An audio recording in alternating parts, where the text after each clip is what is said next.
Si mund të ndikoj Kina në rajon, sepse Kina, përndryshe nga Rusia,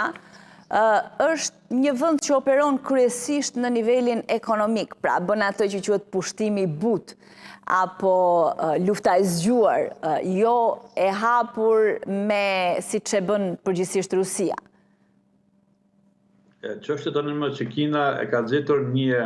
aleat të shëndetshëm për politikën e saj në Ballkan, është çështja e Serbisë, sepse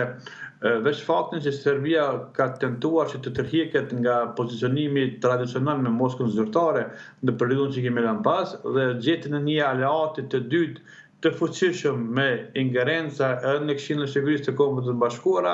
e ka bërë që Pekini tani më ta mendojë një strategji të re sa i përket edhe afrimit më të afërt, jo vetëm në aspektin ekonomik, sepse ne dimë që vendi i cili më së shumti ka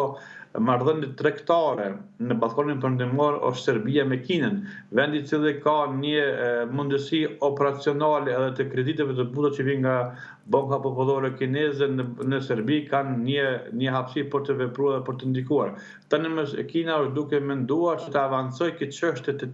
këtij pushtimit të but ekonomik, ta bëjë edhe përmes formës ushtarake, dhe kjo është arritur faktikisht se kemi sistemin antiaeror F-4-shin, i cili mund të themi që është një nga sistemet të para që një nga vendet evropiane kanë marrë nga ana e Kinës. Edhe avancimi me sistemin balistik, pra me raketat balistike të këtyre ditëve që kemi lënë pas, dëshmon faktin që doktrina kineze tani me asoj politike është duke